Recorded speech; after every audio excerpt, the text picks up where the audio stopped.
Hi, I'm Joanna, and I've already changed 3 schools. The thing is, I was an excellent student, and the teachers constantly set me as the example. But in the end, my friends couldn't stand it any longer and started spreading dirty rumors about me. I decided I didn't want to study with jerks. So I asked my mom to transfer me to a new school, and that happened several times. When I first came to the new class in my current school, I was expecting everyone to throw snotty little side glances at me again, of course. But my new classmates turned out to be pretty friendly. A girl came up to me right away. Hi, I'm Susie.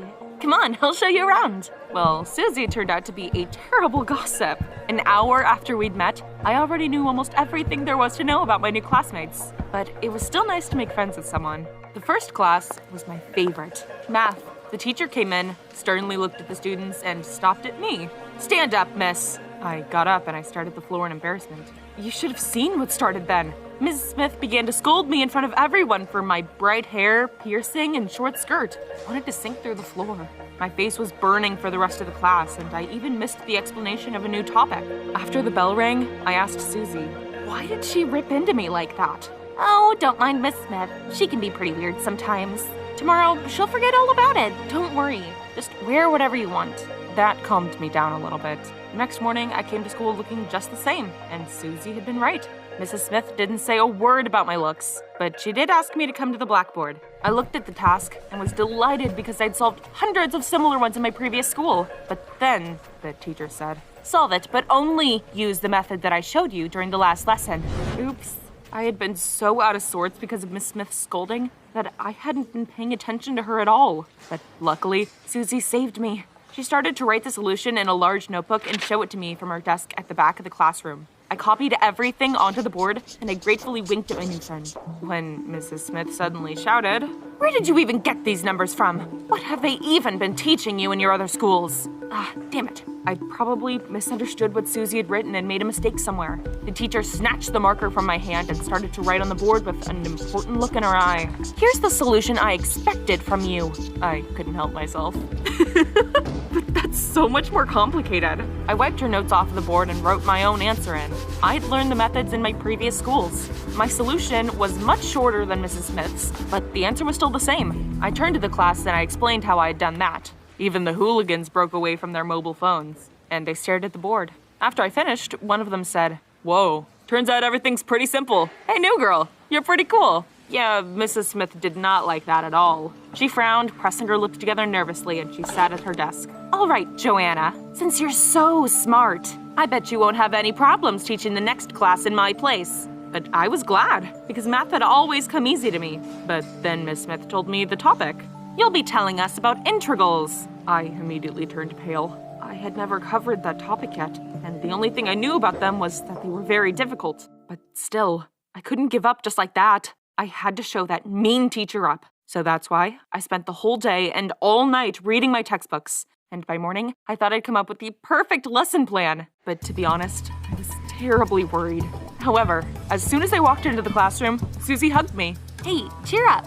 I know you can do it. And that gave me confidence. I started explaining integrals, and I got so carried away in the process that I even sat right on the teacher's desk. At that moment, I didn't care what Miss Smith had to say about it, because everything was going perfectly. At the end, my classmates clapped, and only the teacher looked annoyed, because, of course, after all, I had won. I came back home feeling very pleased with myself, and I was going to tell my mom all about my success when, all of a sudden, she called to me sternly. I saw your gradebook online. What were you thinking? I looked at my mom's laptop and I choked on a piece of gum in surprise. In my diary was a D for behavior. Mrs. Smith had written the explanation as, sat on the teacher's desk. God, could she be any more insufferable? She just couldn't bear that a schoolgirl could explain complex topics better than her. I told my mom what had really happened and she praised me for my courage. But she still advised me not to argue with Mrs. Smith. She's a teacher. No matter what, everything will be as she says it is. Well, we would see about that. I decided I would take revenge on my teacher for such an injustice. But morning came and I still hadn't come up with anything. At school, Susie distracted me from thinking about Miss Smith. Hey, look! A school beauty contest got announced. You should participate! I felt so happy that I even forgot about my devious plans. From that day on, I began to prepare diligently for the contest. I practiced how I would walk. I chose a song. I bought an incredible dress. and Susie helped me with everything and psyched me up for the victory. And long story short, on the day of the contest, I was 100% ready. As soon as my number was announced, I went on stage, and as Susie had advised me to, I threw a confident glance at the jury. But imagine my surprise when in one of the judges' chairs, I saw Mrs. Smith. She was slyly smiling and writing something down in a notebook. I broke into a sweat. Now I definitely wouldn't win, no matter how hard I tried. I tensed up and my body locked. My legs suddenly stopped obeying me, and I walked like a duck, stumbled, and almost sprawled out in the middle of the stage. But that wasn't the worst part. During the creative performance, I couldn't even hit the high notes, and I wheezed in some awful voice. The audience burst out laughing, and a malicious smile spread across Miss Smith's face. As you might have guessed, I lost the contest. Out of pity, the jury members gave me average scores. But Mrs. Smith decided to finish me off and held up a sign with the lowest possible score. 1. Tears welled up in my eyes. I was about to run away from that humiliation when the teacher suddenly picked up the microphone. "Joanna, I expected more from you. Next time, how about you do us a favor? Work on your walk and your voice, and take pity on our eyes and ears." It all became too much for me. She had absolutely no right to humiliate me like that. I grabbed the microphone and I told Miss Smith everything I thought of her. The jury and the audience sat with their mouths wide open, and Susie kept pressing her finger to her lips with a pleading look, but there was no stopping me. After my fiery speech, I finally exhaled. I felt so much better. With a proud look, I finally got down from the stage, and I only burst into tears once I'd gotten out onto the street. After a scandal like this, I would absolutely have to look for a new school again. And after I had finally found some good friends, I was heading home when I suddenly heard Susie's voice. "Wait, Joanna, I need to tell you something." "What is there to talk about?" "I've been hiding something from you. When Mrs. Smith came to our school, all of the girls here were like you. We wore tight clothes and makeup and we did our hair. But then we started to notice something odd. The cooler we looked, the worse our grades were. It was suspicious, so we Googled our teacher. It turned out that in her youth, she was a real beauty and even took part in beauty contests. She'd almost won, but the jury suddenly chose another girl as the winner, Fiona Hill. Mrs. Smith was devastated. After her fiancé left her for that same Fiona, she got terribly depressed. She stopped caring about herself and started dressing in boring clothes. Apparently, after all that, Mrs. Smith had grown to hate pretty girls and took it out on us. We decided we wouldn't anger her and tried to look more modest. That infuriated me. Why didn't you tell me right away? I wouldn't have tried to stand out then. We were so happy when you came. After all, Mrs. Smith left us alone and switched to you. I'm sorry. It was a mean thing to do, but I really like being friends with you. I don't want you to transfer to another school. I forgave Susie because she was brave enough to confess everything. But now, if I didn't want to be thrown out of the school, I somehow had to make up with Mrs. Smith. I spent the whole evening surfing the net and reading about the contest. And in the morning, I finally had an idea. I got to the school early and I waited for Mrs. Smith at her office. She was obviously not happy to see me, but she listened anyway. I'm sorry. I said a lot of things that I shouldn't have yesterday. Students can't talk to teachers like that. It is unacceptable. You really hurt me, but now I know why, and I want to help you. Remember Fiona Hill? She still works as a model. In about a week's time, she's going to be competing in the Miss New York contest. Well, it's a contest for married people. What if you also applied and took away the crown from your longtime rival? Mrs. Smith looked at me like I was insane, but I didn't give up and I kept trying to convince her. In the end, the teacher stopped being angry and turned red. How would I dare get on the catwalk? Look at me. I'm not the girl I was 20 years ago.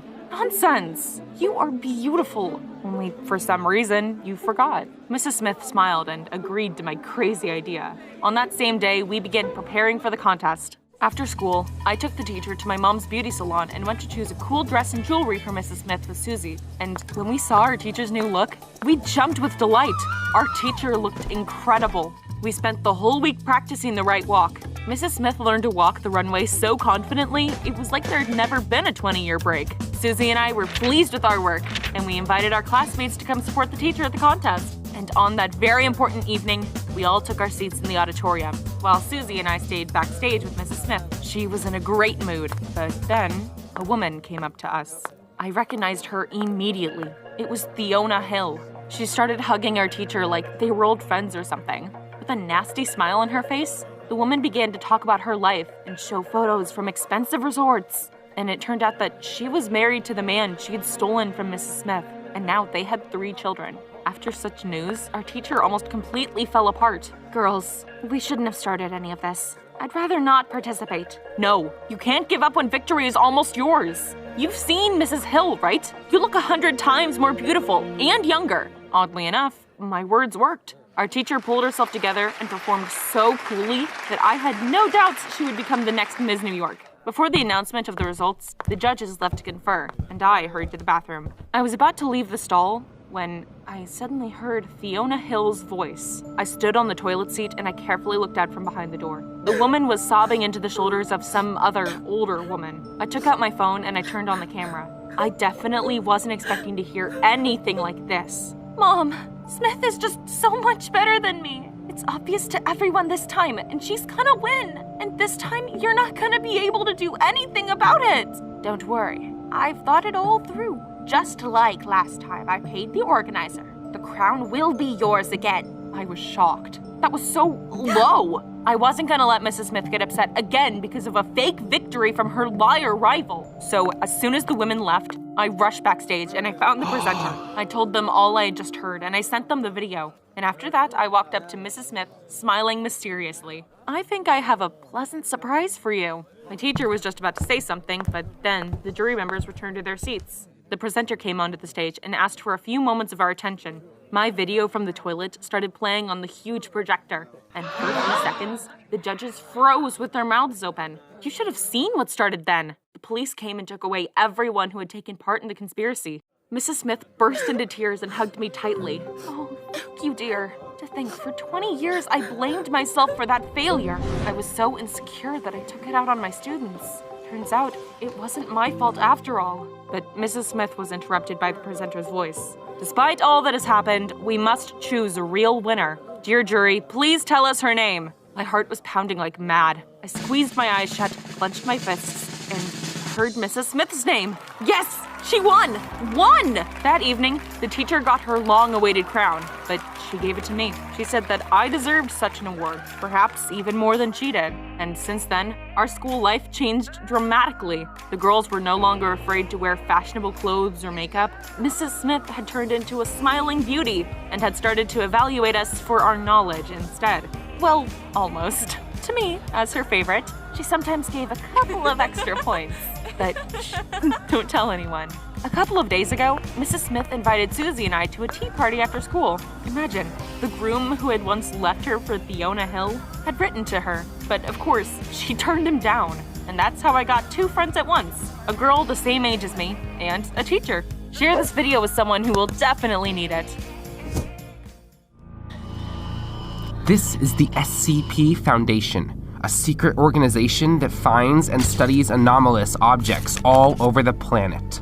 These are the Foundation's secret files. You may already be familiar with them. And these are the stories of ordinary people who got lucky to encounter the most horrifying creatures in the world. The SCP Chronicles reveal new details about the anomalous objects you didn't know before.